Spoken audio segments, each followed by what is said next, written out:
The words blazed across my screen like a slap in the face. Moving to Thailand with my new girl.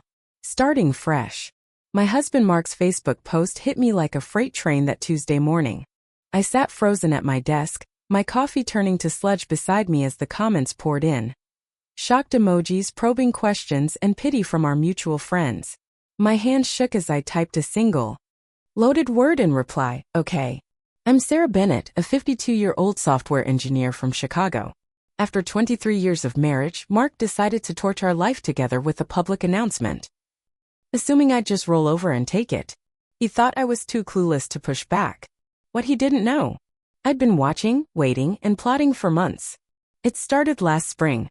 Mark, a senior manager at a construction firm, began staying late at the office, clutching his phone like it held nuclear codes, and vanishing on business trips that didn't add up. Then came the real giveaway. He started quizzing me about our retirement accounts and investments. For a guy who'd always left the money stuff to me, his sudden curiosity screamed trouble. My sister Lisa tried to brush it off when I confided in her. You're overthinking it, Sarah. Mark wouldn't ditch 23 years over some fling. But I knew better. The same gut instinct that made me a wizard at untangling code told me my marriage was unraveling.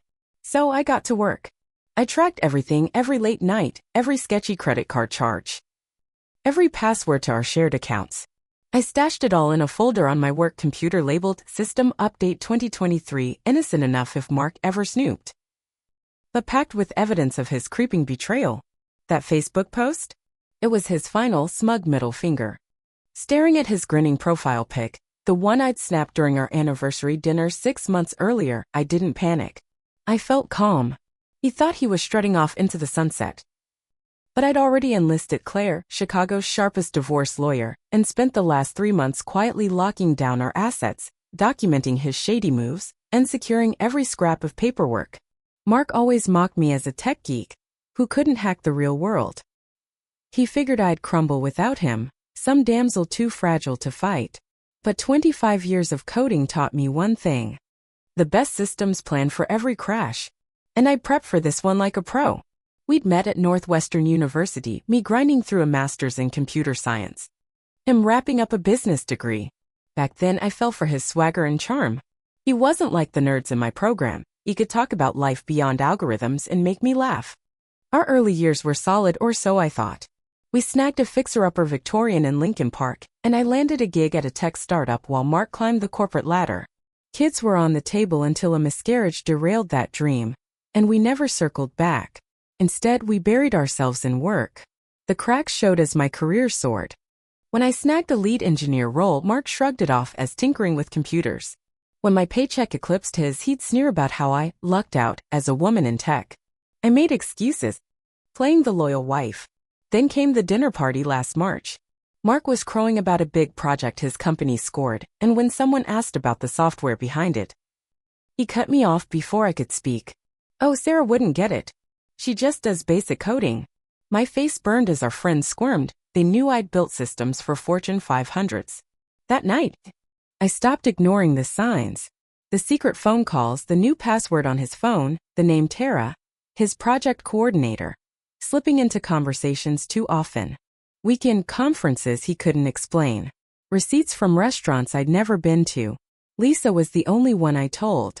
Protect yourself, she urged over coffee.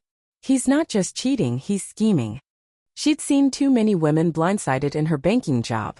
So, while Mark thought I was lost in computer games, I was archiving every shady move, every transaction, every absence, every dig. I set up a secret email, forwarded financial docs, and siphoned cash into a hidden account. Not for revenge, for survival. The morning after his Facebook bombshell, I found him in our kitchen, sipping coffee with a smirk, waiting for me to crack. We need to talk, he said, like he hadn't just aired our dirty laundry online. I've got a lawyer working on splitting our assets. His confidence made my skin crawl, but I stayed cool, channeling Claire's advice. Let him think he's winning. Guys like Mark trip over their own egos. Guess Tara's the new girl from your Singapore project? I asked, pouring coffee with a steady hand. His smirk faltered. He hadn't expected me to know her name. How did you? He stammered. Then pivoted.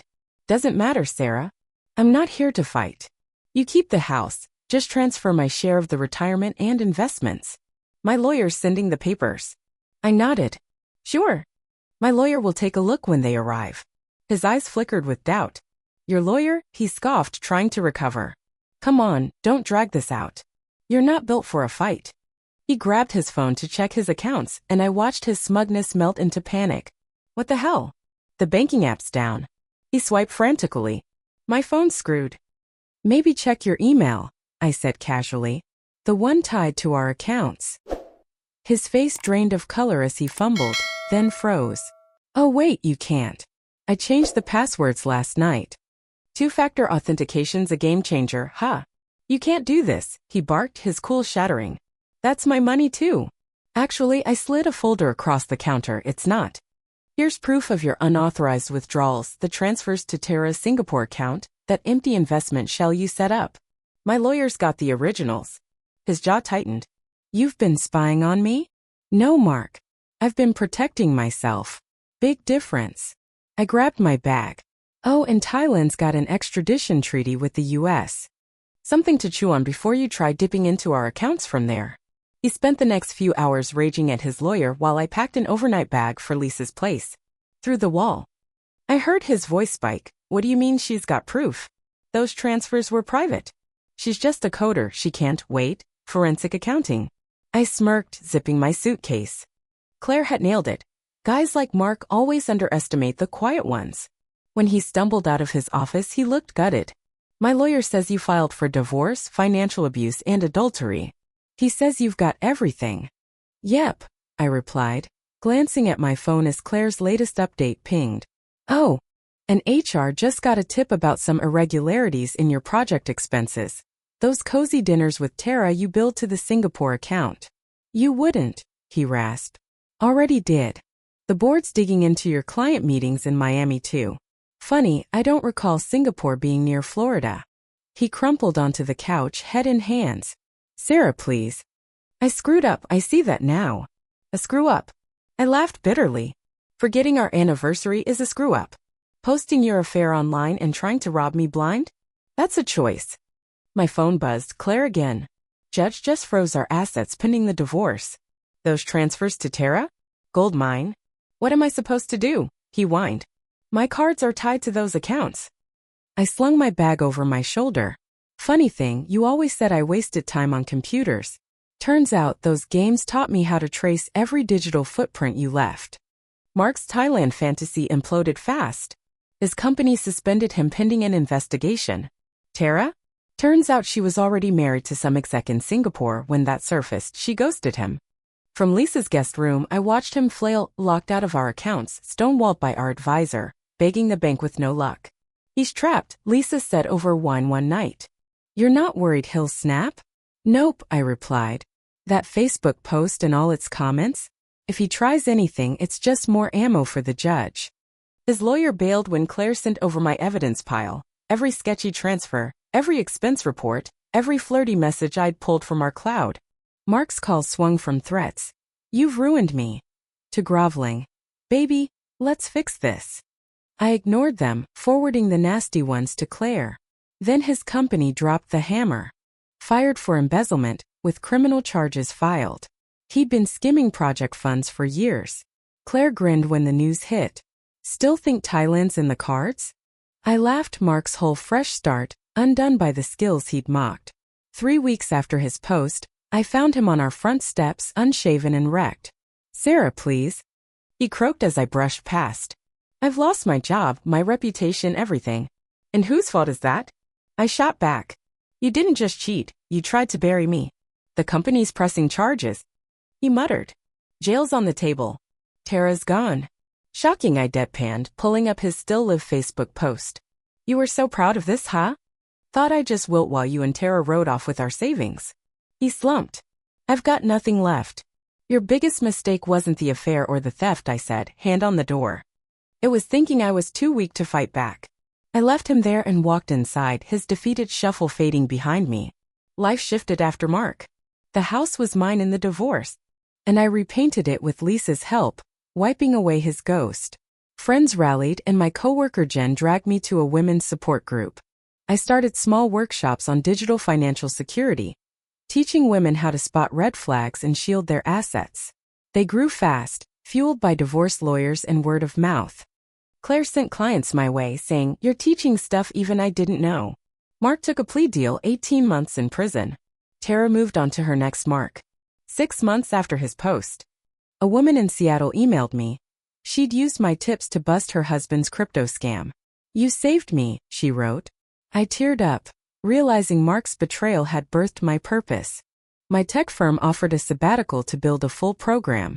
I wrote Digital Shields, A Woman's Guide to Financial Power with Claire's foreword. Sarah's story isn't revenge, it's redemption. The book dropped the same day my divorce finalized. At a seminar, Tara's Singapore husband thanked me. My evidence had exposed her schemes too. Mark's Facebook post finally vanished as he sat in prison. A fitting end to his arrogance. I celebrated with dinner alone, not across from a traitor, but with my laptop, planning my next workshop. My office walls are lined with thank you notes from women I've empowered. Last week, I found our wedding photo, me, naive and beaming. I boxed it up and opened an email from a Texas grandma who'd used my advice to save her daughter from an abusive ex. "Knowledge is power," she wrote. Mark thought he'd scripted my end. Instead, he handed me my beginning.